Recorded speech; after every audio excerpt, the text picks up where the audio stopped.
Rose Blanche by Roberto Innocenti and Ian McEwan. My name is Rose Blanche. I live in a small town in Germany with narrow streets, old fountains, and tall houses with pigeons on the roofs.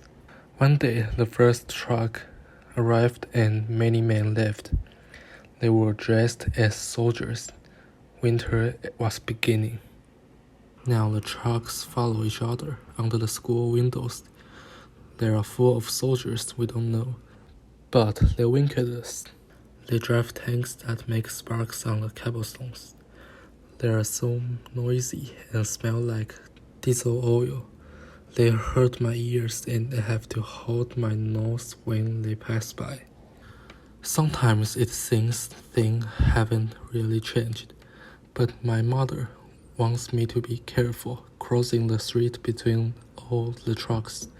She says soldier won't slow down. Lots of time I walk by the river, just looking at it. Branches float along and sometimes old. Broken toys. I like the color of the river. It looks like the sky.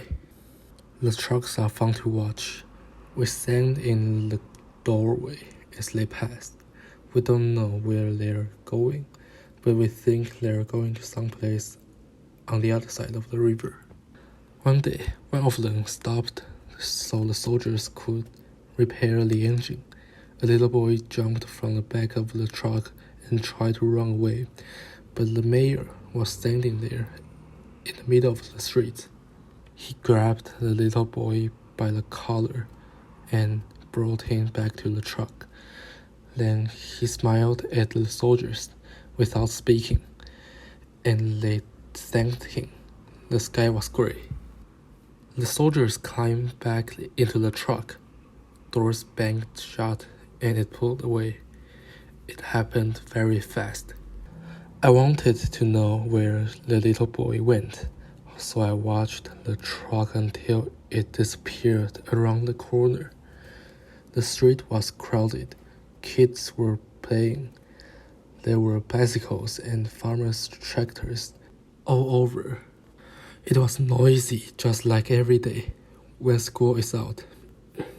But I walked on the sidewalk, ignoring everyone, and no one saw me. I walked for a long time, past the edge of the town, into the open field, where I had never been. The clouds were gray. Everything was frozen. Sometimes I ran.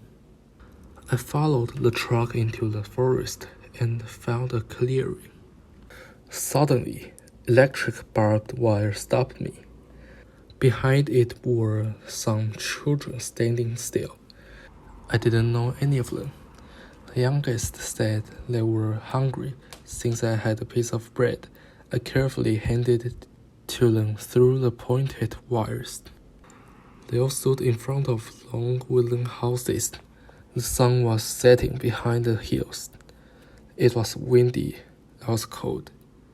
Weeks passed by in a pale winter. Rose Blanche's appetite surprised her mother.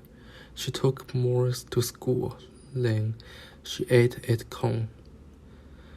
All the bread and butter she could carry, even more jam and apples from the cellar. Rose Blanche was getting thinner. In town, only the mayor was staying fat. Everyone watched everyone else. Rose Blanche hid her food in her school bag and sneaked out of school early. By now, she knew the road by heart. There were more children by the wooden houses, and they were also getting thinner behind the barbed wire fence. Some of them had SAR pinned on their shirts. It was bright yellow. When the snow melted and the streets were very muddy, the trucks full of weary soldiers drove only at night. This time, in the other direction, they were coming with no lights on from the far side of the river, and they never stopped. One morning, all the people from the town fled, carrying pots and burlap bags and chairs. There were soldiers among them. Some had torn uniforms. Some were limping. Some were in pain and asking for water. Blanche disappeared that day. She had walked into the forest again. Fog had erased the road. Blanche was hopping around the mud puddles to keep her shoes clean. In the middle of the woods, the clearing had changed. It was empty. Blanche dropped her school bag full of food. She stood still. Shadows were moving between the trees.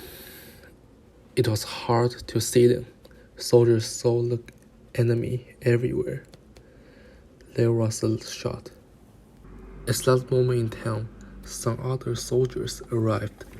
Their trucks and their tanks were also noisy, and they smelled like diesel oil. But their uniforms were a different color, and they spoke a different language. Blanche's mother waited a long time for her little girl. The crocuses finally sprang up from the ground. The river swelled and overflowed its bank. Trees were green and full of birds. Spring sang.